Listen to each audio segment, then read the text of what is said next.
Good evening. I'll tell you, it's 10 o'clock on Thursday night. Fantasy baseball season's here. March Madness is here. Conference tournaments are here. And Chappy and RC are here. You got OA, the other angle. How you doing, RC? I'm old, Chappy. We got so much going on. I was at a concert. It was my time to pick. I'm sitting in the driveway, trying to get another show posted, trying to make a pick, trying to get my daughter in the house. And the whole time, my phone's playing games behind me. So I love it. I love it. And I know you and I and Raj Mehta and Robbie Davis have a huge podcast on Sunday. So we got to get ready for basketball by then. But, I'm excited about the drafts we've been in. Let me tell you, I mean, speaking of, as we're sitting here doing the introduction, I get the horn. I get it's my turn to go. So we're going to make that pick here in a little bit, guys. But first off, I tell you, you're absolutely right. There are so many. I mean, it's really tough. Going to work this time of year is really hard.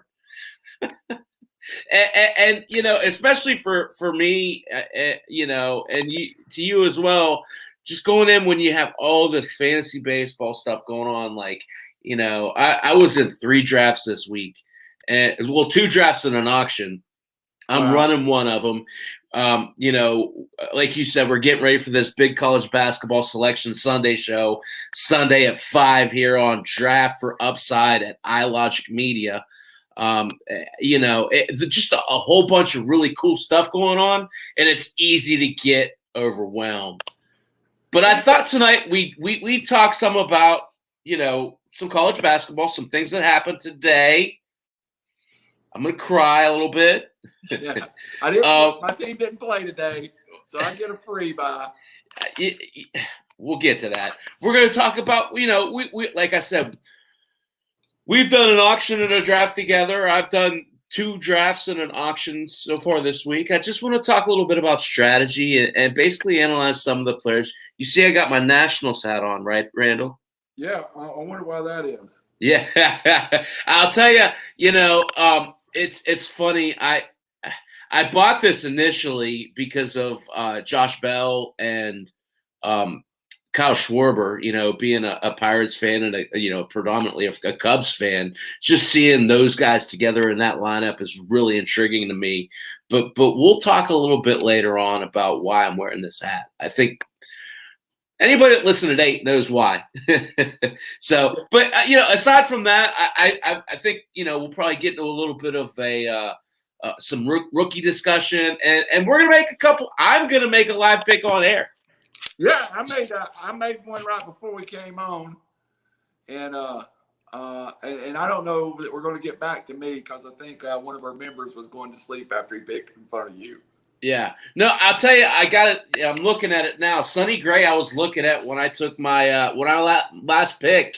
He was one of the finalists. I feel like with him, you got one of those guys who just didn't like being in New York. And ever since he's left there, he's been really good in Cincinnati. He knows how to pitch in that park.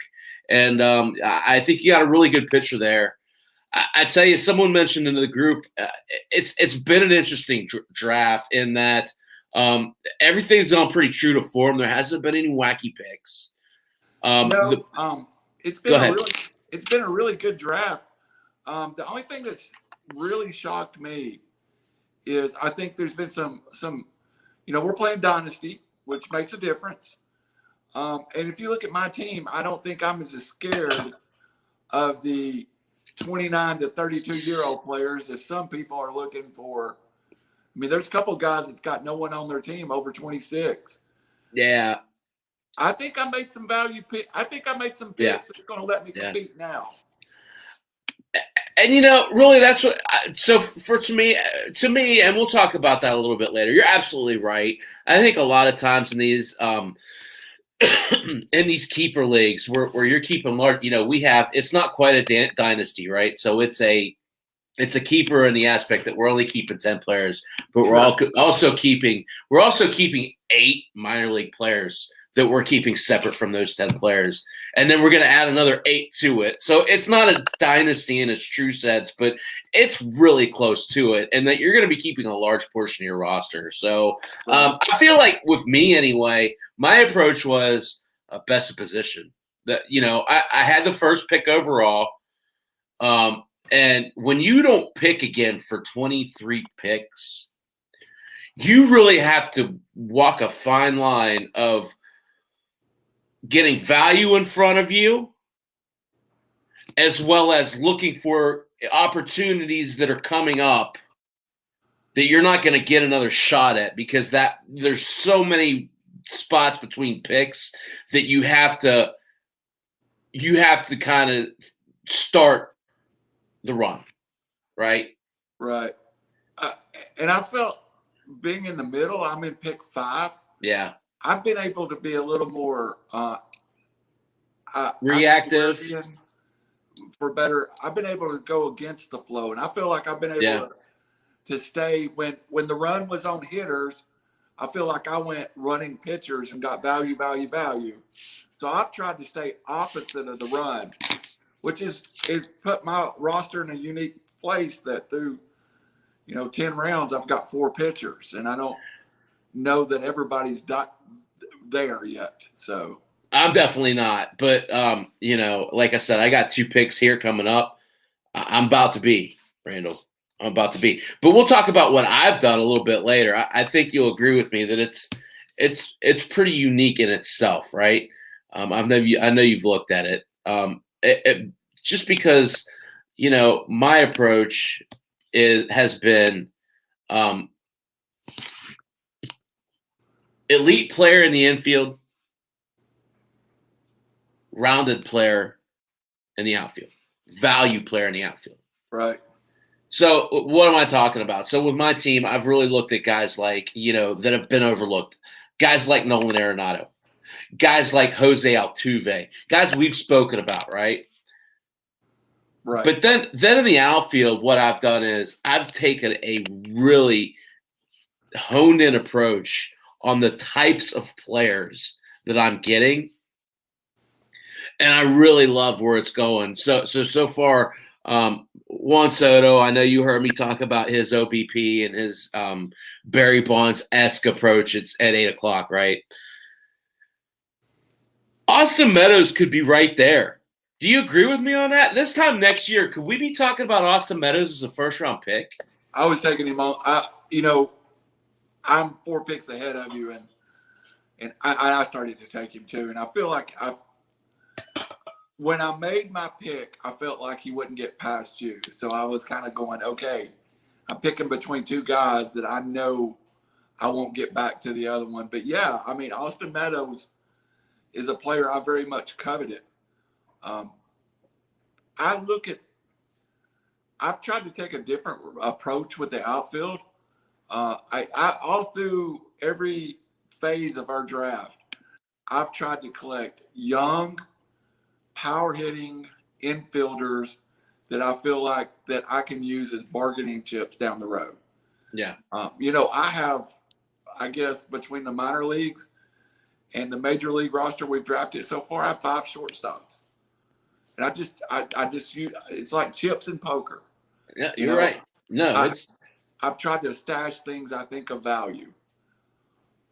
And I got to tell you, I got to be totally honest with you. As much as I love Cabrian Hayes, and I love him, I love that Alec Baum pick in the 8th round at pick 92. I think that is such a great pick.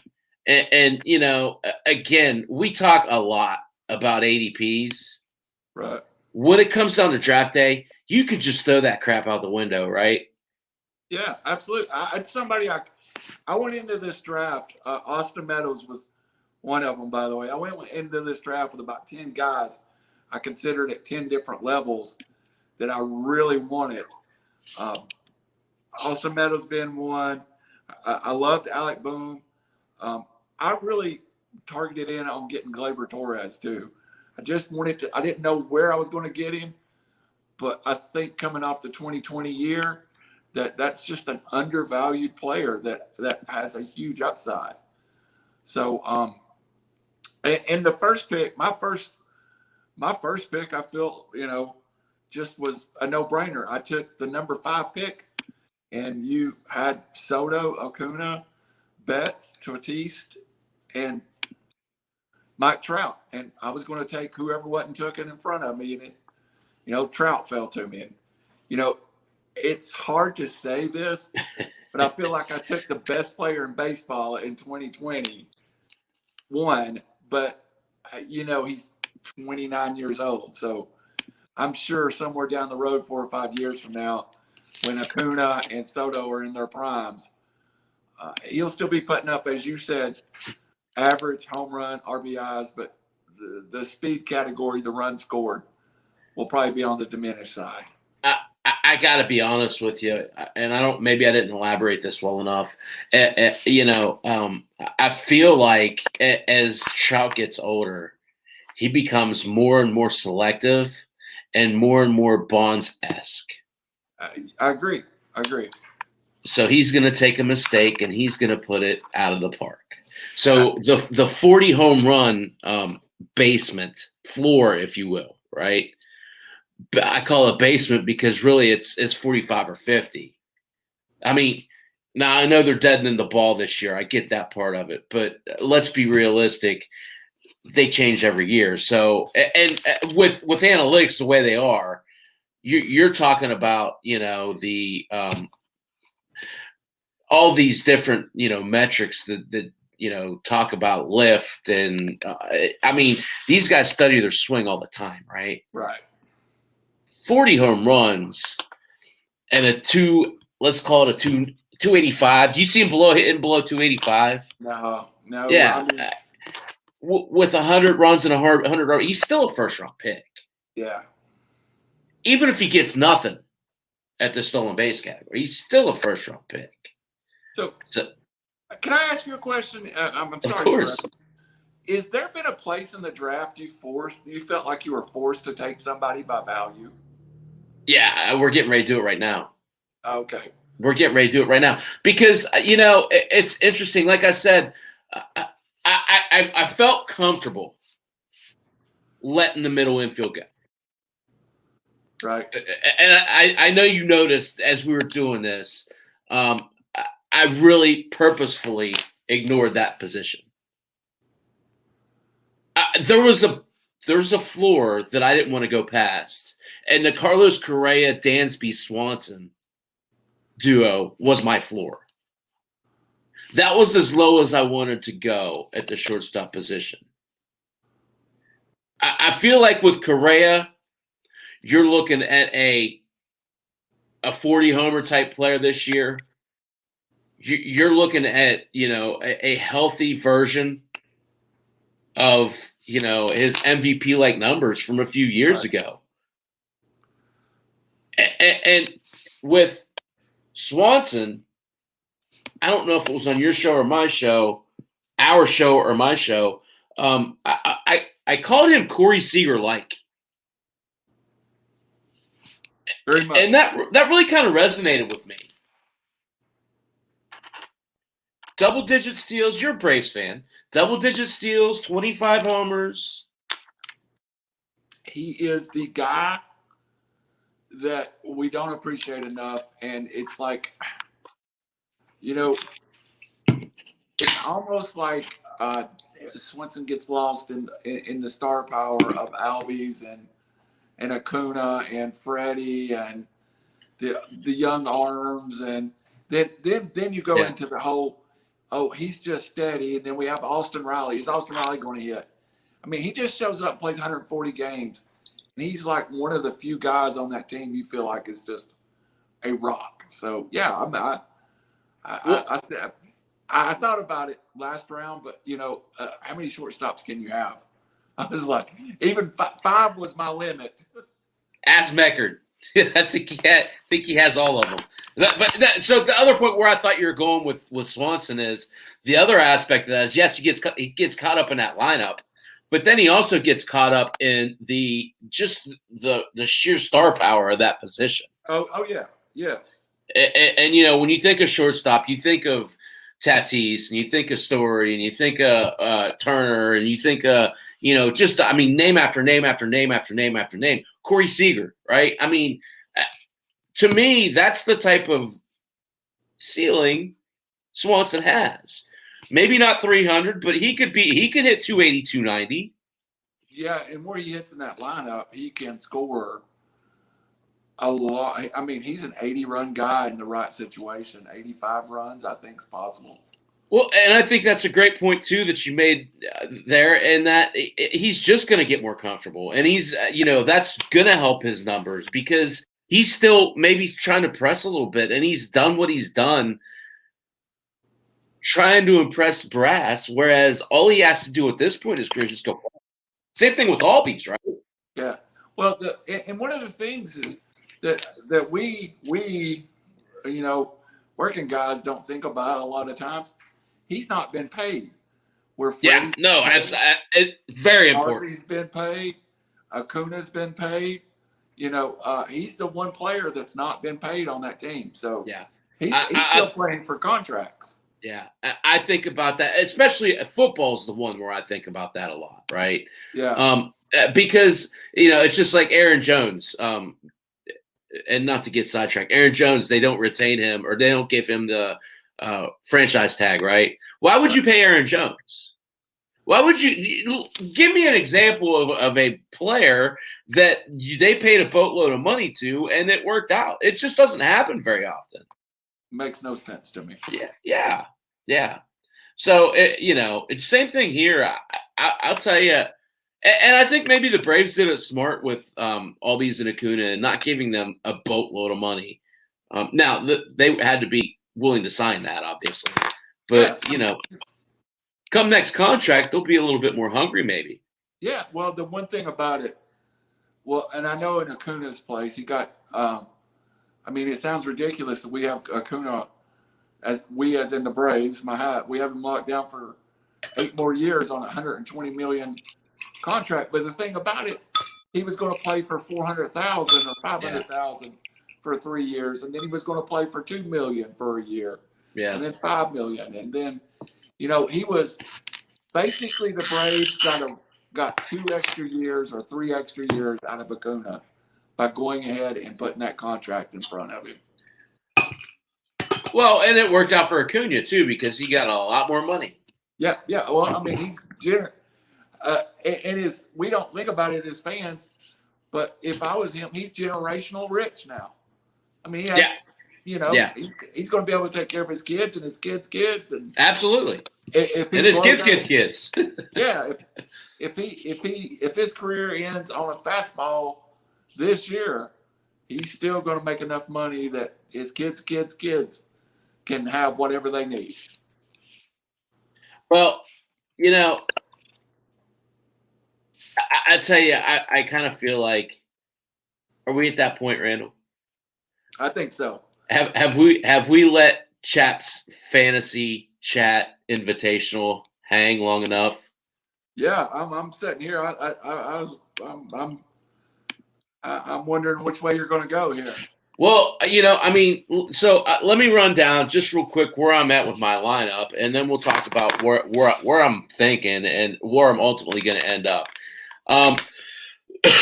You know, so far, I feel like I've gotten 2 really good power hitters, and I've put both of them in my utility spots. Vladimir Guerrero, I love. My buddy Dave knows I love Bo Bichette.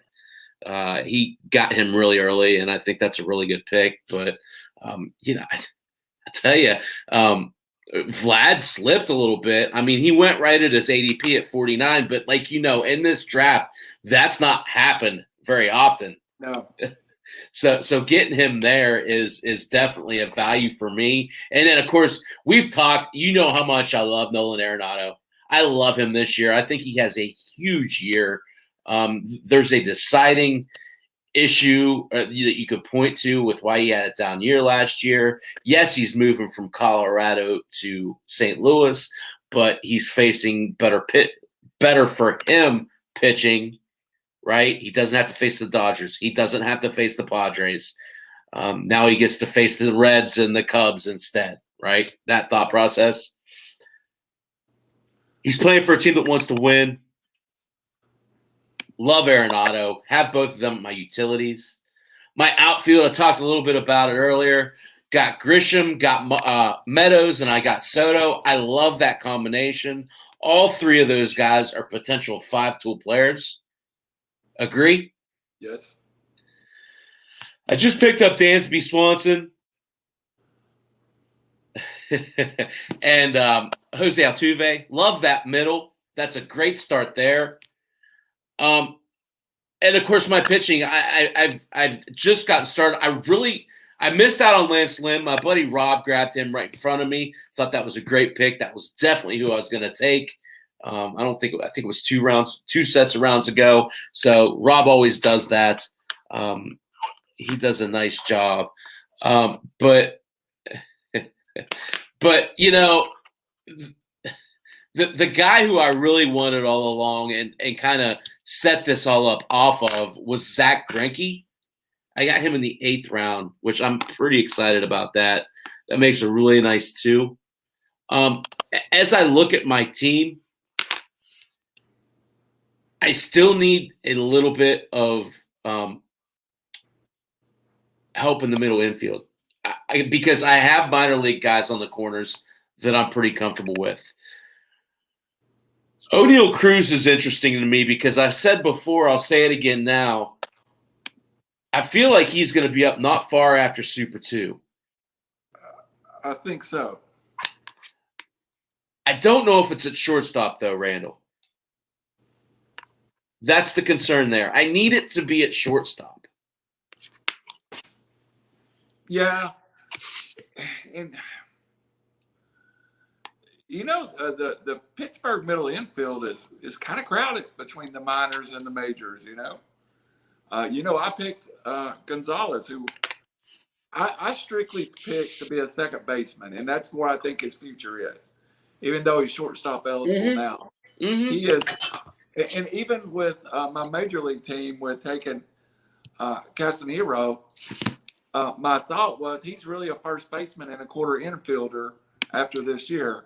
So he's a placeholder at second for this year. I'm hoping for Mike Gonzalez. And then he becomes one of my corner infielders in 2022. But Pittsburgh's got a lot of young talent. And the guy that we all forget about is Kevin Newman, right? Right. He's the guy that, you know, if you really think about it, we're 1 year away from him at 312. I think 16 homers, 12 stolen bases. Really solid, prototypical middle infielder type of statistic. Right. I'm not going to take him.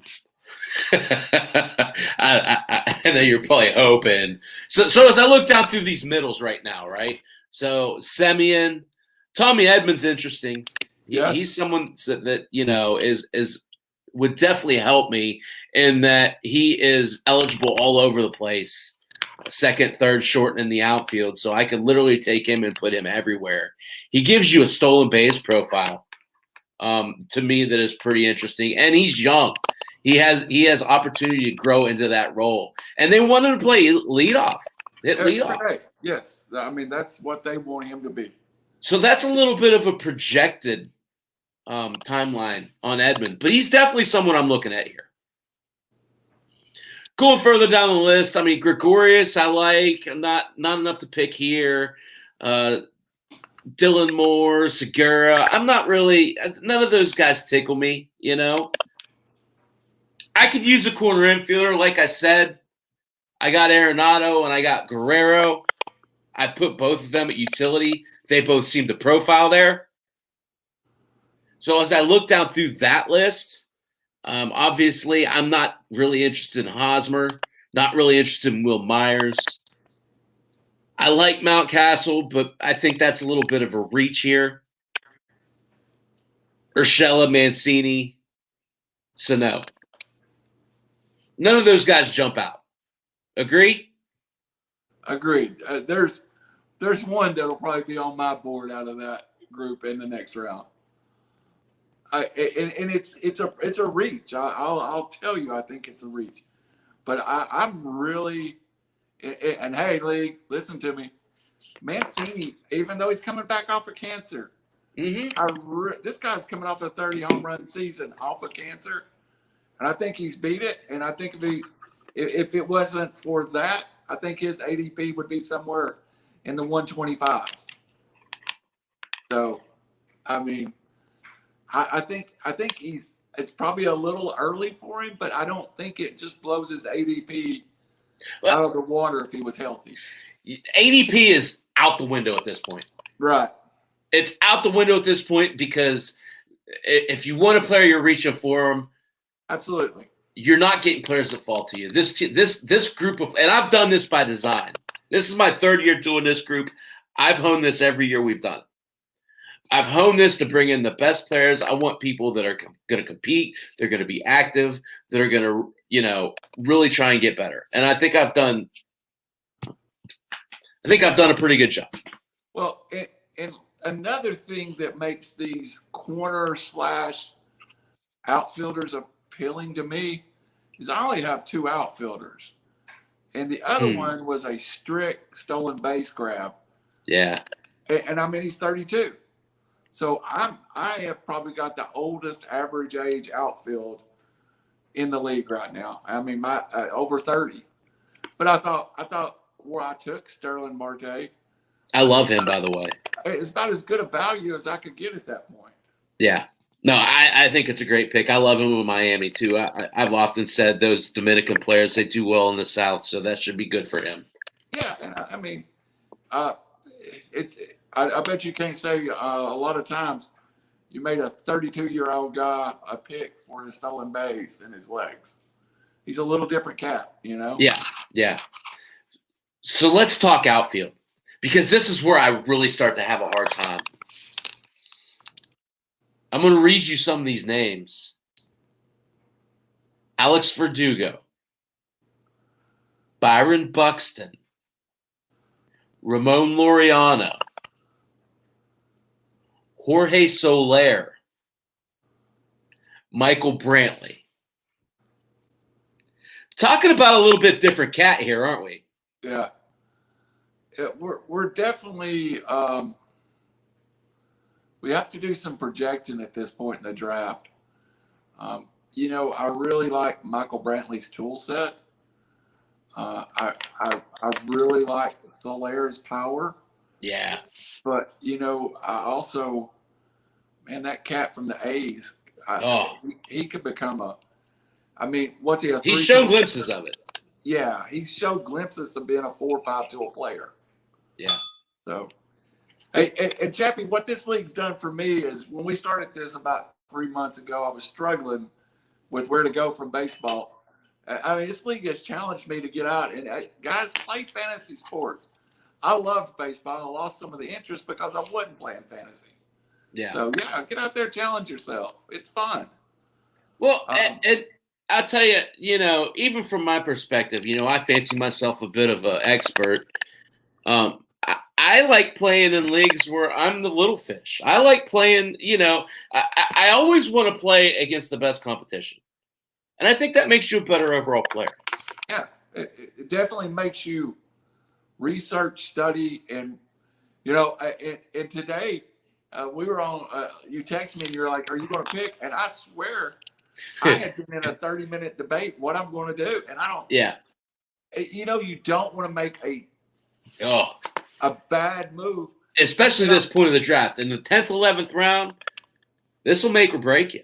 Yeah, and the guy I covet is still out there. Yeah. And I'm just trying to figure out how far I'm going to let him go before I pick him. So just to recap, because I want to move on to pitching. So again, step back. Soto, Austin Meadows, Trent Grisham.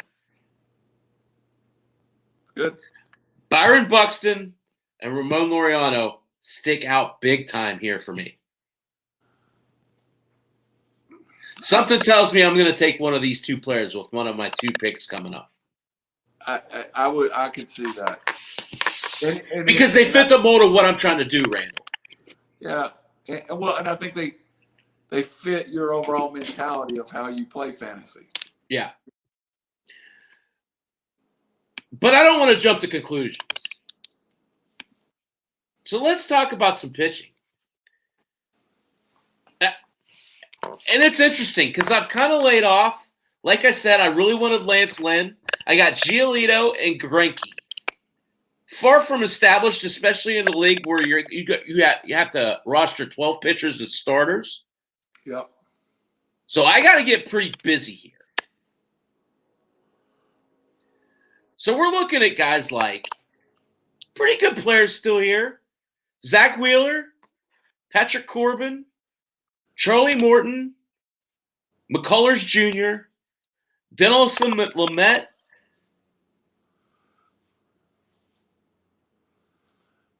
I got to tell you,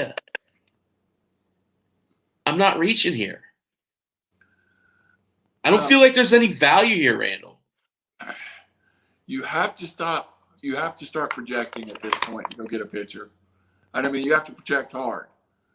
You know, and I'm going to talk about the Braves because I'm a Braves fan. Charlie Morton, who you just mentioned, he's 37 years old. Right. You really have to project him to be that third starter in Atlanta and to win 14, 15 games at this point in the draft and to stay healthy. And, you know,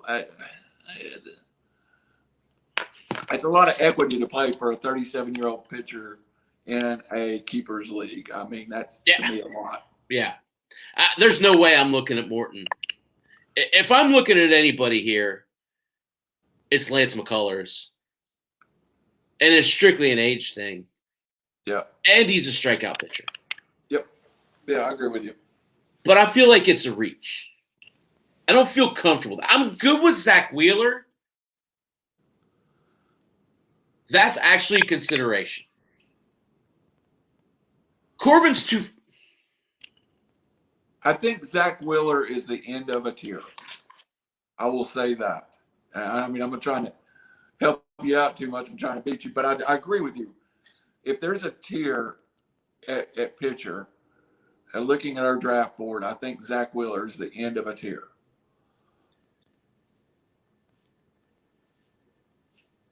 So, I think you're right.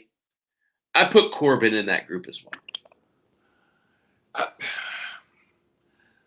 Where he's at, yes.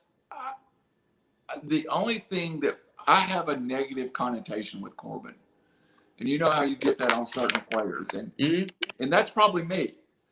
We had to talk about Buxton, and you felt that way about him at one point. You know, I've been burned by Corbin so many times, right? That somebody else is going to pay that draft capital this year. That happened early on.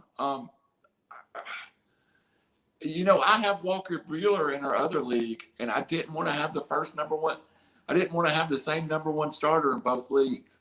As crazy as it sounds, I didn't want to put both my leagues on one guy's arm, you know? No, I understand that. And that's a good talking point. You're absolutely right. I have certain players that I target, but, you know, like cookie cutter in each team is not a good, not a good formula. Well, and I both leagues, I coveted both Bueller and Jack Flaherty. And, you know, I have an affinity for the Cardinals, even though I'm a Braves fan. I have a friend of mine, son, that plays in St. Louis. So that's my second team I followed. And, you know, I just think that it's an explosion year for Flaherty. And so in one league, I took Bueller. In the other league, I took Flaherty. So yeah, I kind of same draft capital to me. Yeah.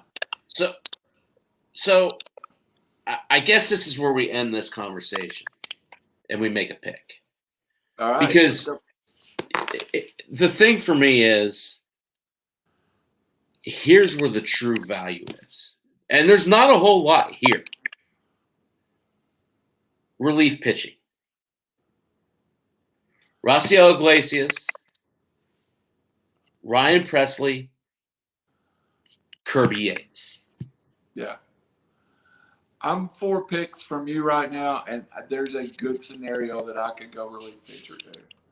I almost did coming to you. It's we're at the point in the draft where you have to start filling good statistics into those pitching slots. Right. And don't you feel like if you've got that one frontline reliever that you feel good about the position to maybe piece it a little more than if you I feel I want that one guy I feel good about. It's a start in this league. But again, with 12 pitchers, you have to approach it completely differently. Yeah. You have to really build a true bullpen. Yeah. So guys like these setup guys all of a sudden become much more valuable. Yeah. Like if Jordan Hicks is healthy in St. Louis and has 30 setups in front of whoever, well, it could be either way in St. Louis. Right. So for me personally, I don't see a scenario where Ryan Presley isn't the best of these three players. He's the most talented. He's going to give you the highest K rate. He's on the best team. And don't you feel that he's probably the most secure? I think there's a couple of those guys that are secure, but Ryan Presley's the one that I would have a hard time fathoming losing that closing job at any point this season. Yeah. And just to prove a track record. I mean, he's done it. He's established there. Yeah. Same guy 4 picks ago that I had in my queue that I debated on. So while we're at like 4 or 5 different players that we've kind of put in that category, seeing the need to look forward and what's coming, I feel like Presley's a no-brainer. I think you're so far away. Okay, so let's talk about me and why I didn't go there. I'm 10 picks away when I made my pick. So I did not think everybody in this. Now I'm 4 picks away. Right. I had a group of about 5 pitchers, and I felt like I'm going to get one of those guys if I set at number 5 in the next round. I didn't think I would get Sonny Gray at number 5 in the next round. So opportunity cost. I kind of was like, I've done this show with you long enough now that I knew Ryan Presley was kind of where your head was at. So I was like, if I pass here, I'll never have a chance at Ryan Presley. And I was like, okay, well, I think the capital's there. And I added my 4 starter. And that's part of it. You got to know who you're drafting against. Well, and I mean, that's so to me, it's a little arrogance, right? There's a little bit of cockiness there. I like pushing the envelope, and I mean, it's one of those things where if you feel like there's going to be someone that slips, and you're pretty confident about that point, why not take advantage of it? You're stupid if you don't take advantage of it, right? Right. So if you know there's, I don't know, 3 or 4 pitchers that aren't going to go until ADP's 200, 300 that you want, don't you bank on that? You might not get all 3 or 4. I'll bet you could get 2. Yeah. Yeah. So, I mean, that's kind of where I'm coming from with some of this stuff. Again, to me, and I guess we'll go ahead and do this because I do want to talk basketball and I don't want to go back and forth. So the second pick here, when you look at how these how this draft is unfolding, I really have an affinity for these outfielders that provide all categories. Yep. And we're getting to that point in the draft where they're drying up. Yeah. I think I've already in my head I'll tell you the number. I have 22 hitters in my queue. I'm not queuing pitchers because I'm looking at them in our draft league. Right. So my question in my head right now, with you being the next pick, then at 5 picks from now, I'm going to have a choice between a pitcher or a hitter. I want 2 of those 22 hitters. Do I need to take 5 picks from now? Do I need to take one of those? Or will those 22 hitters make 33 picks? I'll tell you, it's interesting because when I left work today, I queued up about 7 players, and I think it was 12 players away from me. You know how many of those players were left when I got home and got ready for my draft or ready for my show? 1. Tough draft, man. Well, it's everybody. I love slow drafts. I love it's killing me right now. What's killing me, Macker. Macker does a good job. I tell you, everybody's done a good job. There haven't been bad picks. Before we get to basketball, can we run through everybody's just? Yeah, absolutely. I just want to talk. So when I come down to this pick, and again, knowing that I'm not going to pick for 2 full rounds now, I have to take a step back, and I have to look at my team, and I have to think to myself, Randall, is there any place I have to address? So when I look at that, and as much as I love Byron Buxton, as much as I love Ramon Laureano, they don't make a whole lot of sense for what I'm building. They don't. I can get maybe not quite as good a player later as the outfield position, but I can get close to that later. They both make more sense to the profile than my team than yours. I mean, just dealing with it, yeah. Hey, by the way, shout out. I just got a shout out from Dallas Bruner. I've played in the same fantasy football league with his family for 15 years. Glad to have the Bruner family watching. Love you guys. Tell your dad, John, I said, hey, great family. Welcome. Man. All over the country we play in this league, Chappy.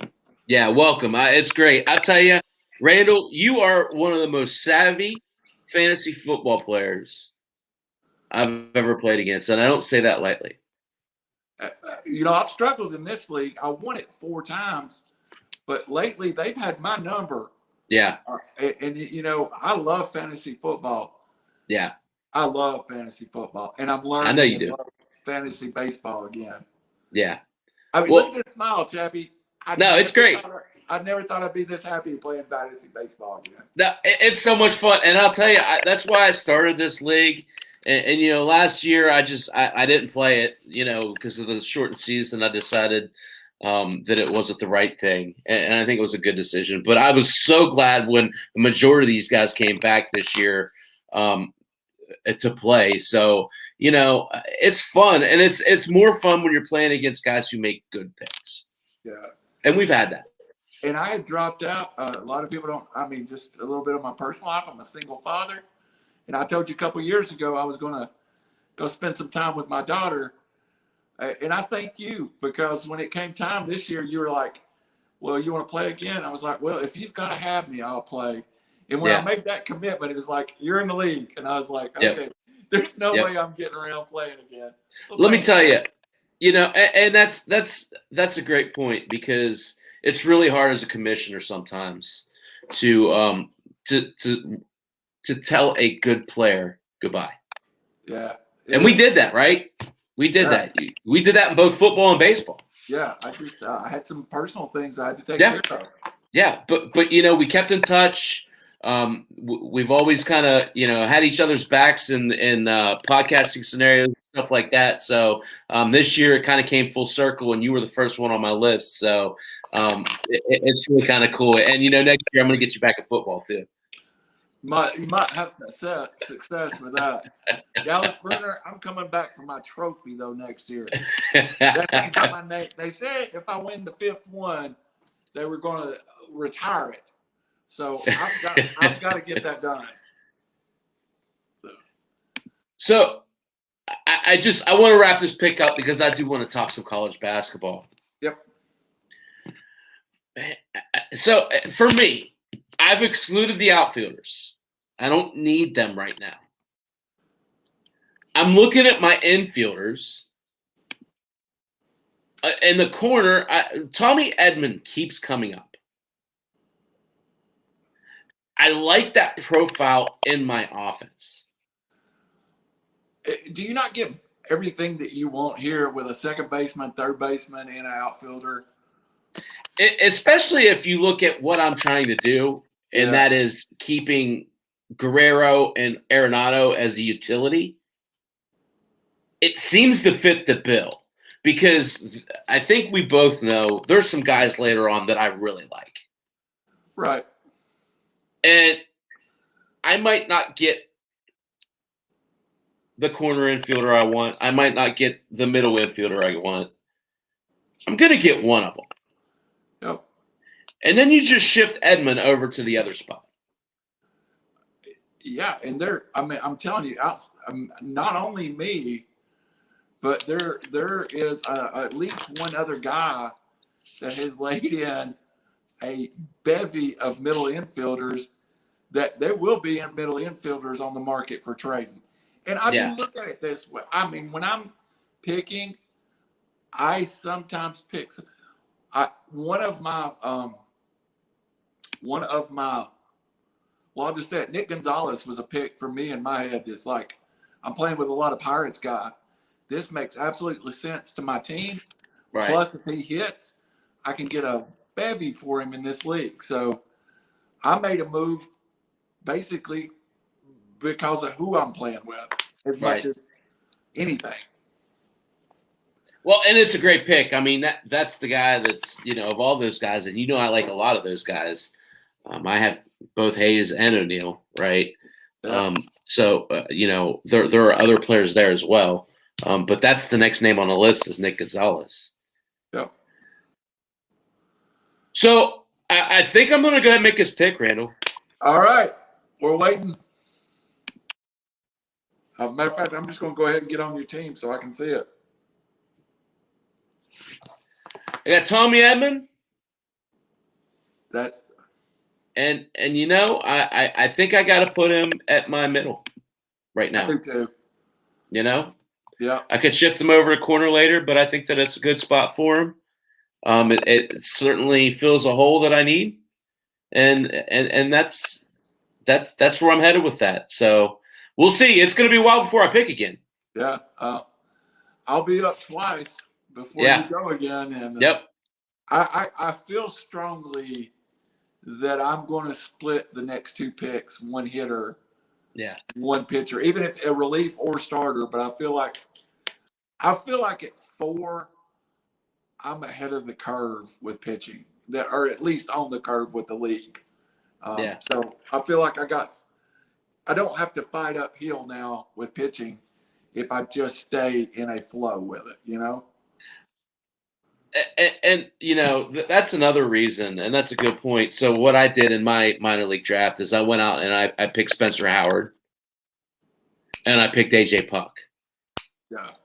So I feel like I've got a little bit of a leg up in that regard, just because those guys will be able to slot in immediately and help me out in my staff. Yeah, I don't think I don't know that I have a player that's going to be in the majors this year. I have Bobby Witt. He might be. He might be the kid from San Francisco. No way. He's 19. Gonzalez is a year away. Yep. Emerson Hancock has not even played his first minor league season. Right. The kid from Georgia. My team is not going to help me a whole lot. But that's the reason I feel okay with going and getting some of these 30-year-old guys, because I feel like I got 3 years down the road, just pop coming. Yeah, and you could definitely get value there, right? I mean, some of these guys that are a little bit older, these guys avoid them because they're all looking for kids. So,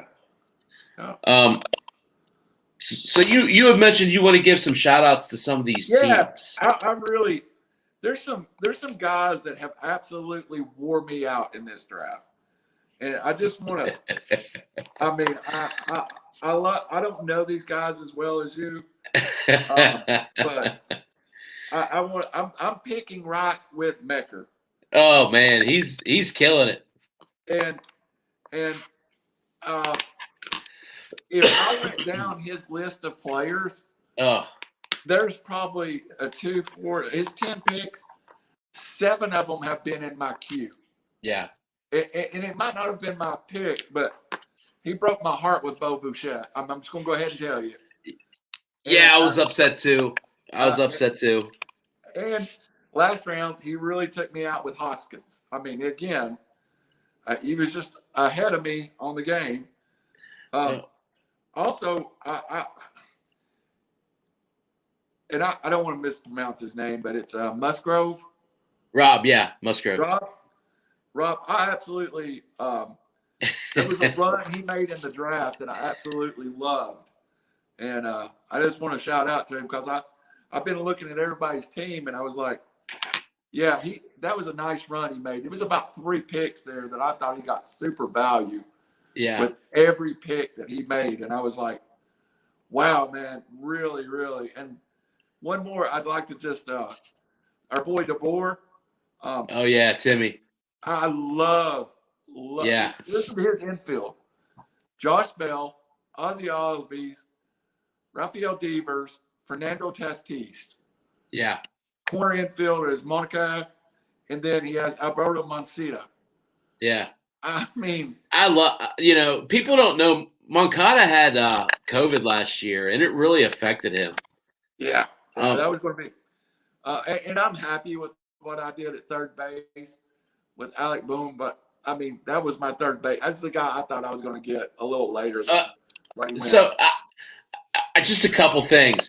The guy that Timmy got that I was really so. First off, I'm a huge Lourdes fan. I love Lourdes Gurriel. He got him.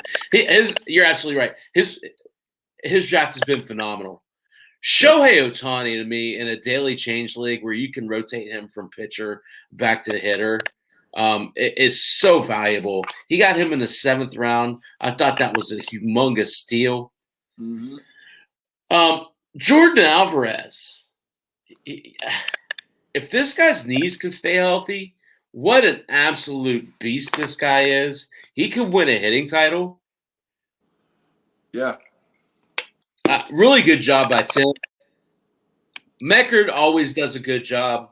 The mention for Meckard. First off, this sucker already has all of his players on his bench. He's not letting you know who he's putting where. No. So he's already got his poker face on.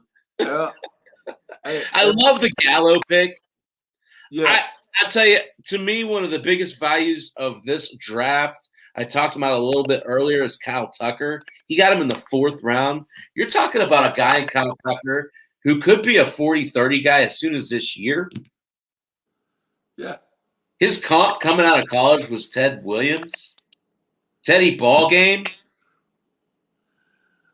Yeah. I mean, they gave him this moniker, Ted Tucker. You gotta love everybody hates the Astros, I get it, but you gotta love the veteranship there where they cling on to that. Hey, you're the next Ted Williams, right? But you see it. The guy is definitely an advanced hitter.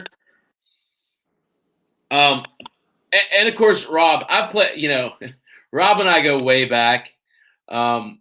I think I've stolen from Rob enough, and Rob's stolen from me enough. He definitely knows where I'm headed. I think before I do sometimes. I think I really threw him for a curve when I took Soto, first overall. He actually IM'd me. He's like, "Dang it!" He's like, "Now I got a decision to make." He's like, "I was sure I was going to take Soto, but." So he ended up with Acuna 2nd. I love the JD Martinez pick from him. It seems to me like last year is just an all-around bad year from the Red Sox. Yeah. And I think they rebound big time this year. And of course, as I mentioned earlier, Lance Lynn, I love. What a great pick. He would not have lasted one other pick. He went 47th. He would not have made it to 49th. So right. Great pick out of Rob. I want to shout out to our boy, my only local guy, and Vic. I love the left side of his infield with Lindor and Bouchette. I covet his left side of his infield. So, well, yeah. I'll tell you, it's funny to me. I feel like with LeMahieu, he got a value, a real value in the third round. And with Biggio, he got a real value. So I feel like he's got a good start there. Where he has them right now is a little. I wouldn't put LeMahieu at first. I would personally try and stuff him at second and put Biggio at corner. Yeah, I mean, there's still first baseman out there. I still think there's at least a couple of productive first basemen. He could end up sliding DJ over and having a first baseman that's still. There's still first basemen out there that profile 30 and 90. Yeah. But of course, with me, the thing that the two picks that I really like that Vic did was his two pitchers. I really like Castillo and I really like Strasburg. I think those are really two good bedrocks for him to start with, and good pickups for him. Yeah, I didn't like the Castillo pick so much, Vic, got personal reasons, but I'll remember. So anyway, it's been fun. It's a 36-round draft. We'll do. Heck, we might be picking this time next week. If we are, you'll have a nervous breakdown by then. I'll tell you, it's funny. I enjoy it. Honestly, I enjoy kind of driving it, and it's tough when you have to go to work. It's tough to multitask like that, but the end product, getting a good quality league together, is worth it. And Sunday we might not be as focused on it with the big bracket elimination. Oh, we won't mention it once on Sunday. Well, I mean, it'll be hard for us. I'm sure we'll have to make a couple of picks, but it's tough. Hey, I'm looking at some scores right now, Chappy. There's one out in the Pac-12. USC 68, Utah 67 with under a minute to play. All right, well, let's pivot. It's fun, mainly because, man, it's so tough. It is such a gauntlet. Especially with COVID going on, you look at what happened with Duke. Things changed so quickly. I don't know if you got a chance to see the Mountaineer game today. I do want to talk briefly about that. First off, I want to say it's a shame that fans are so live and die that they just can't understand a loss. I get it. It's a tournament game. I get it. You wanted to win. But did you see Derek Culver today? Yeah. I was at the show, and they had it on the TV. And I got to watch it, but I couldn't hear anything. So I saw some of the game, but I don't really know the ins and outs of the game. So you could educate me. Well, and so I'll be completely honest. I was at work. So you know how it goes when you're at work. You don't always get the ins and outs yourself. He couldn't breathe. And he couldn't breathe because he was sick. Oh, I did not know that. He wasn't COVID sick. They all got tested before they went to the arena. He was just flu sick. Well, I had known they lost before I was watching the game. So I was watching a replay of the game, so I kept wondering what the rotation didn't look quite right to me tonight. I'll tell you, this is one of the few times this year they missed Isaiah Cottrell. Gabe Osabuoyen fouled out, and DC just couldn't go. He just his he didn't have the stamina to get in there. So that left them without a big man. Now, first, I want to credit Mike Boynton, Cade Cunningham, Lively, all those players at Oklahoma State. A great team. I was sour this morning. I'm not going to lie to you.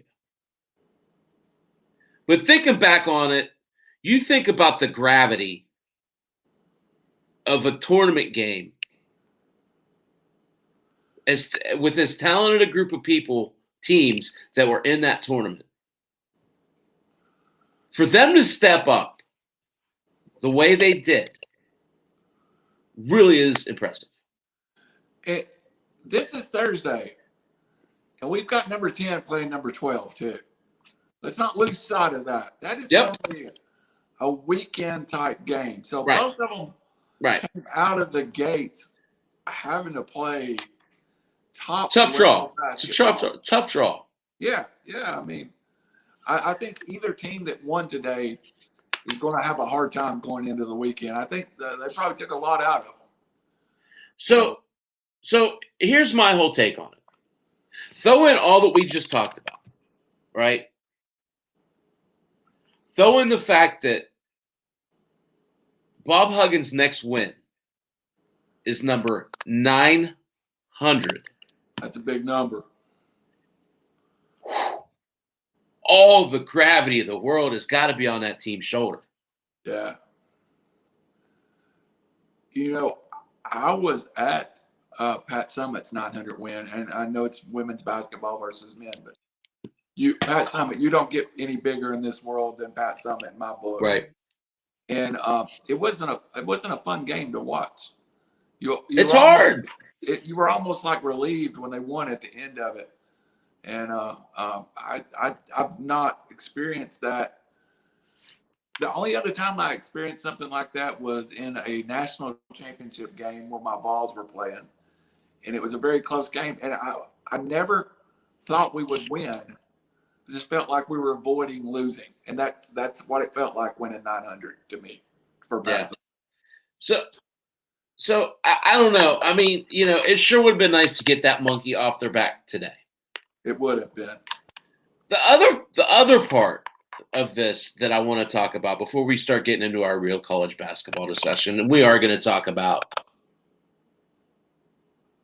a lot of these teams coming out, right? The part that struck me, I had a really hard time swallowing. There's a minute left in the second half, Randall. Oklahoma State had 3 fouls to give. Yeah, I saw this.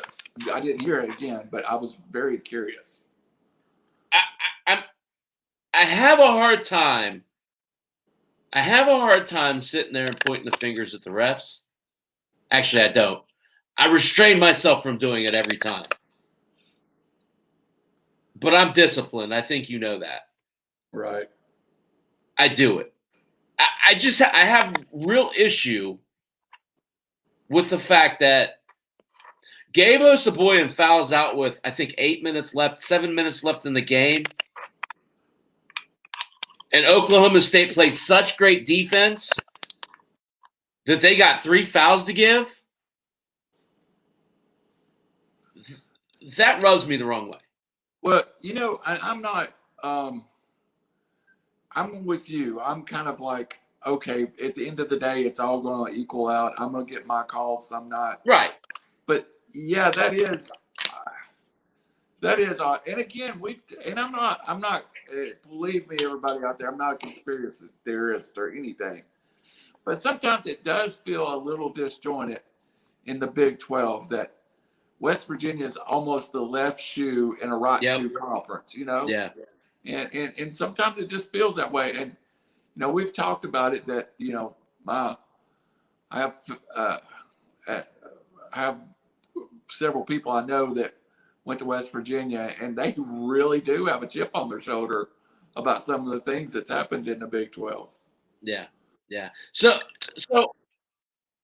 I don't want to blame the referees. I only bring that up when you're filling your bracket out, keep that in mind. That it has to be a relief for this basketball team. One, to get rested while they're sick. And two, to get out of this constant grind of having to play two teams every time you go out. Right. I'm not making it as an excuse. Obviously, they've been very successful this year. But it's pretty evident, at least it was to me, that the Big 12 wanted to see Cade Cunningham against Baylor Bears tomorrow night. And it's going to get huge ratings. I mean, but it's not. I hope in the world of college basketball, it's never came down to ratings. Yeah.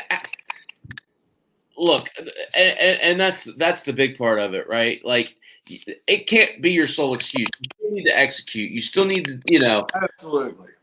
But it's hard to ignore when it's as blatant as it is sometimes. So this isn't a show about griping about referees. Nope. But I just think it's important to make that note when you're looking at your bracket. And I think a lot – now, this is very draw dependent too. West Virginia's played the number 1 and the number 2 teams as well as anyone's played them all year. Right. And they probably – So you made the point earlier. I'll make this point quick. You made the point earlier that they're going to get that number 1 draw if they get the 4 seed. Yeah. I'd make the argument that's a positive.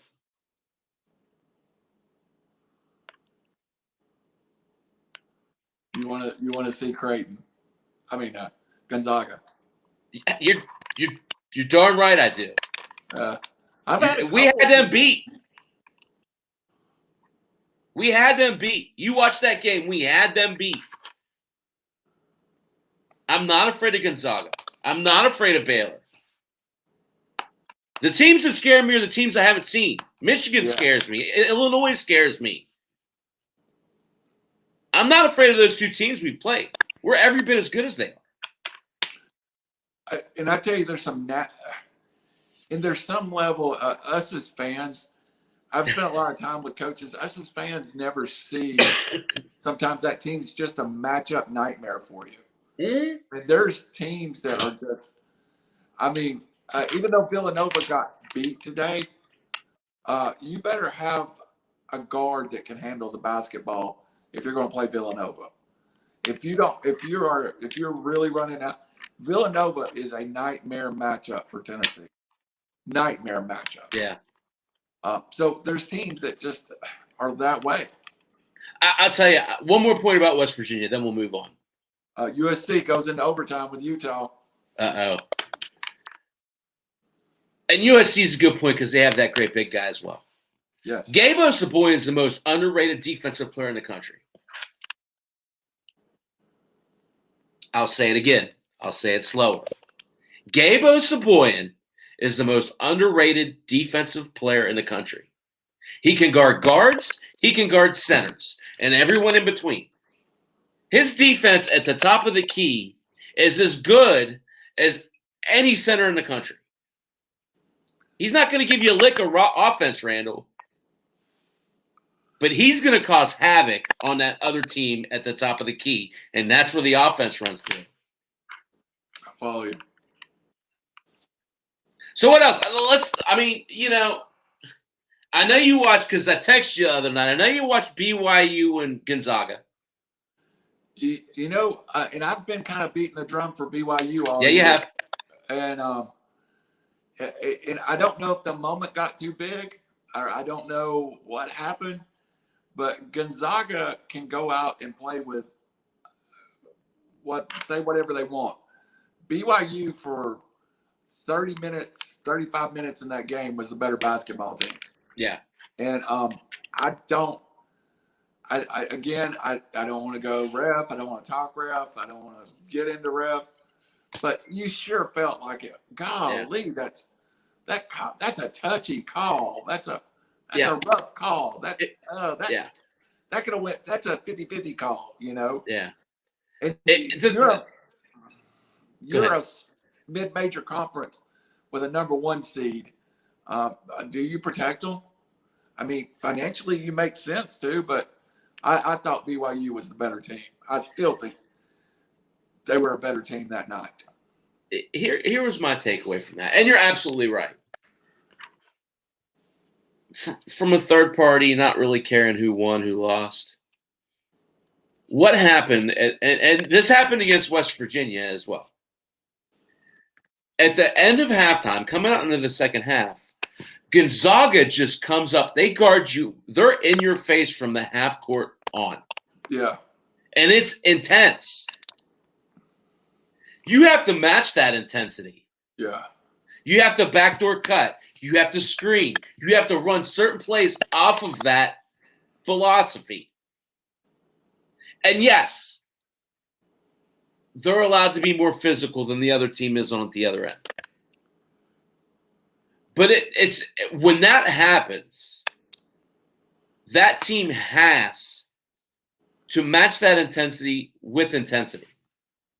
And if that means putting your 7th or 8th player in the ball game and telling them to just hack them, you do it. Yeah.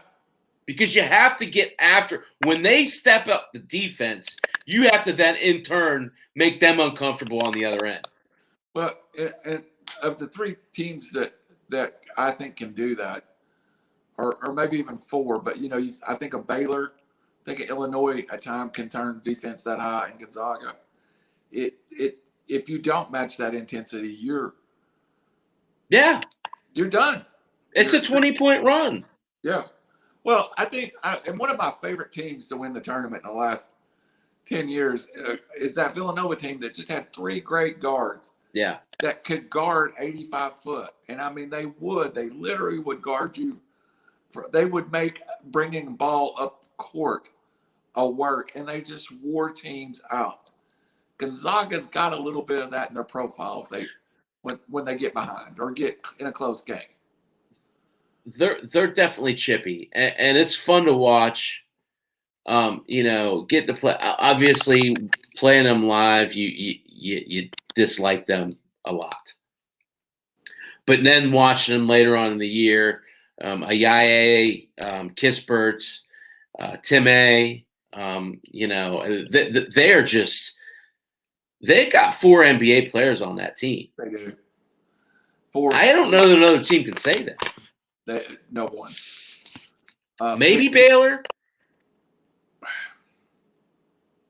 I mean, no. I don't. I mean, you know, Butler is. Teague probably is. I don't think Vital is. I don't know. You know, that's why to me, as much as I've tried to avoid it all year long, Gonzaga is still the odds-on favorite. Yeah. As good as Baylor is, and I think Baylor probably gives them – if Baylor's hitting their shots, they win the ball game. Right. But what happens when Gonzaga extends the court on Baylor? That'll be what you want to see. It's going to happen. Do you agree? Yeah.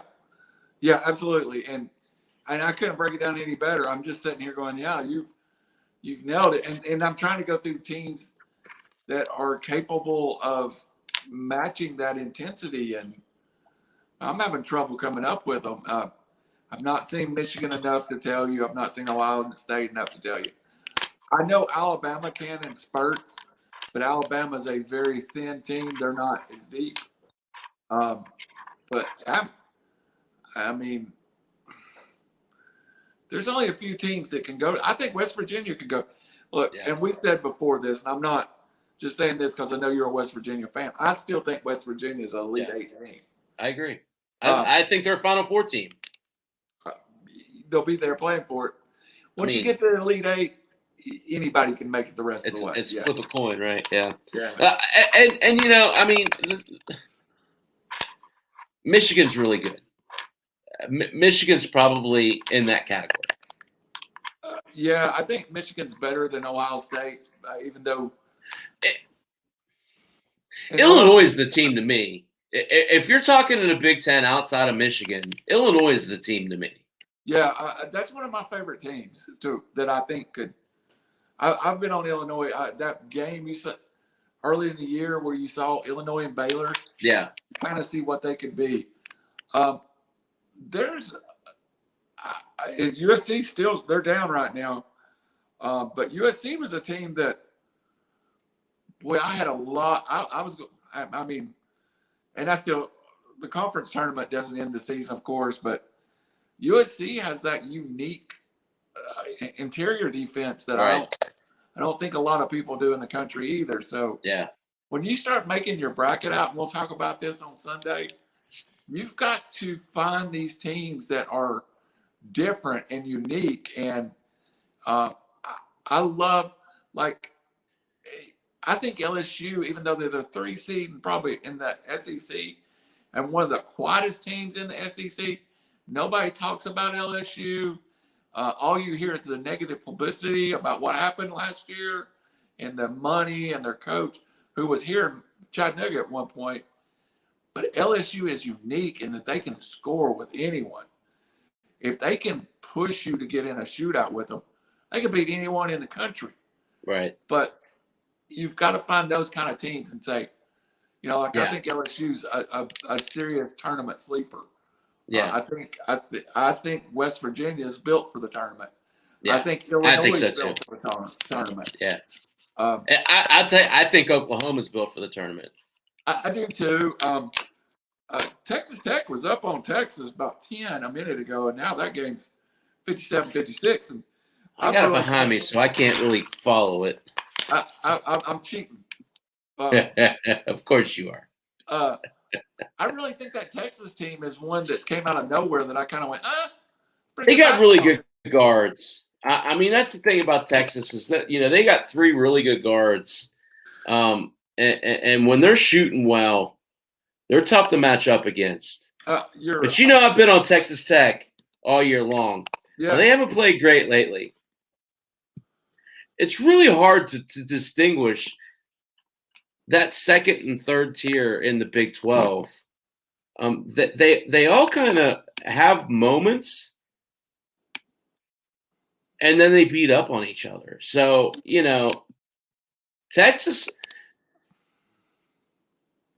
could be a scary team down the stretch.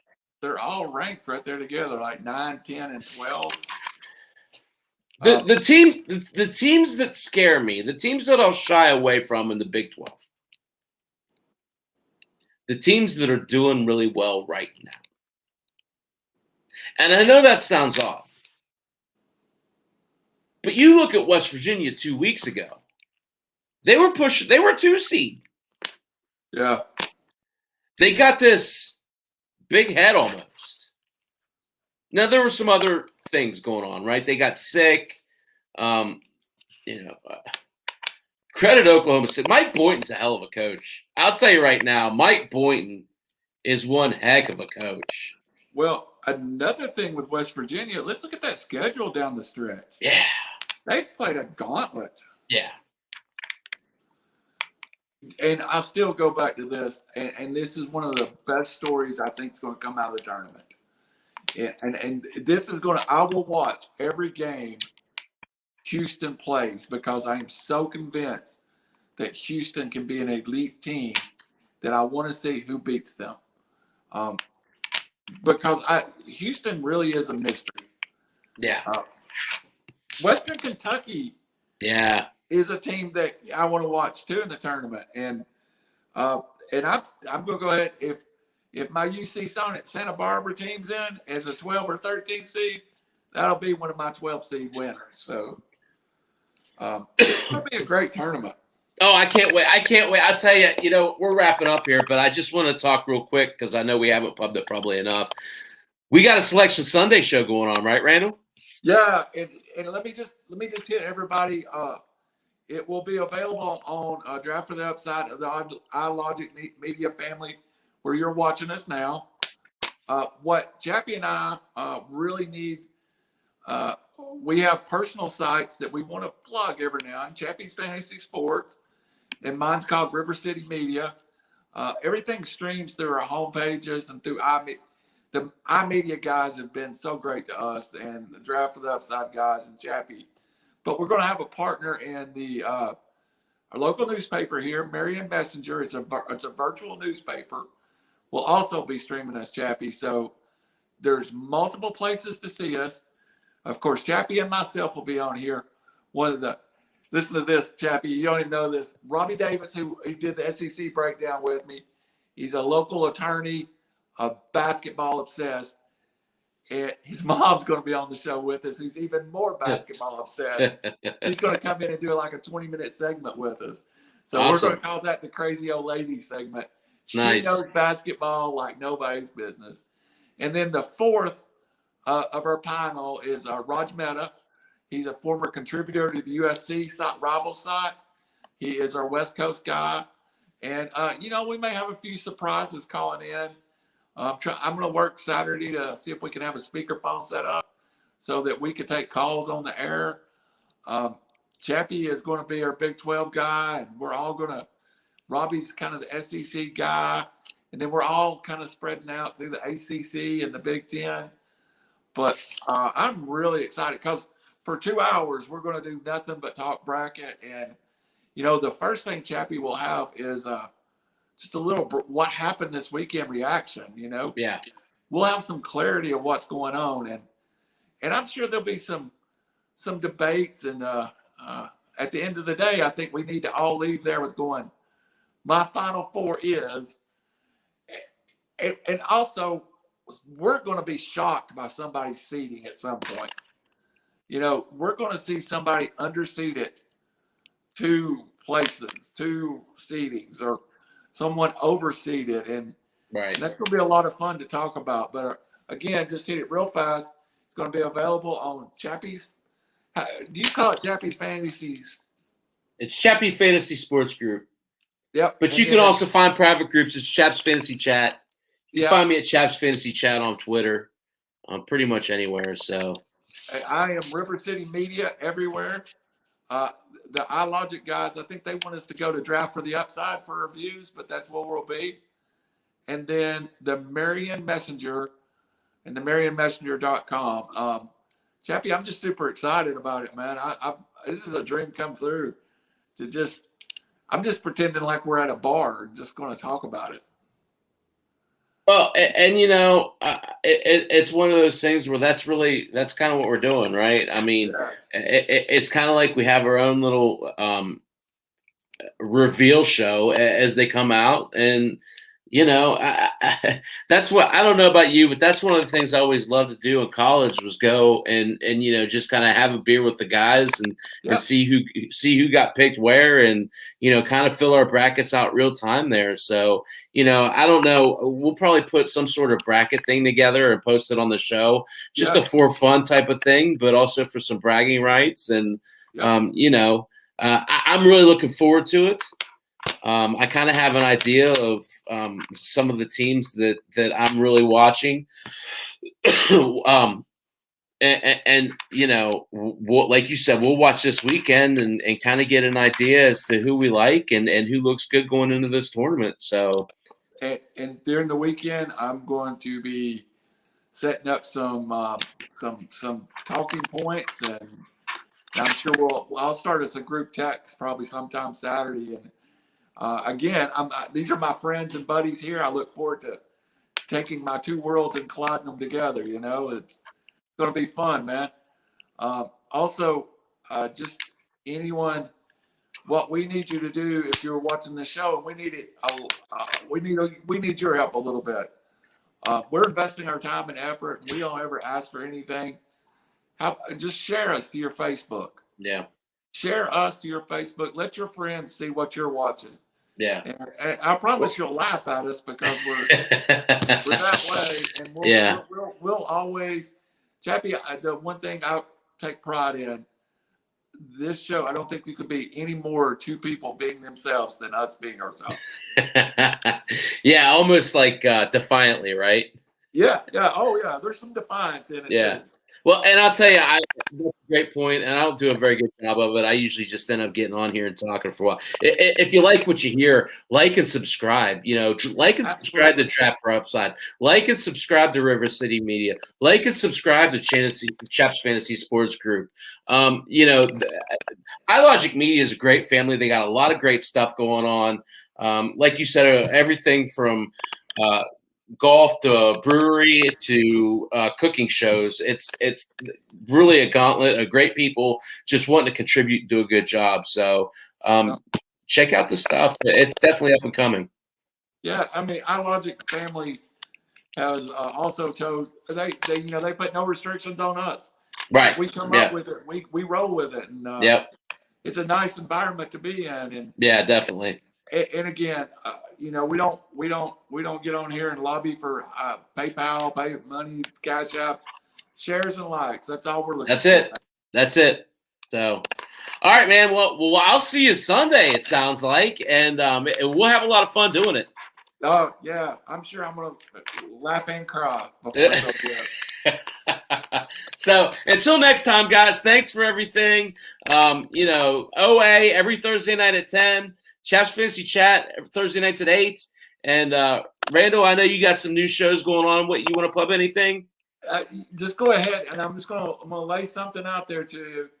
Time's not defined, but the shot. I consider what we do as a lifestyle, Chappy. Yep. We love sports. I have a show coming that's under development. That's called Man Talk. It's just not for men, but it's kind of a sports bar. I keep coming back to that, but it's all the things that we love. You might hear us discuss a movie. You might hear us discuss an album we love.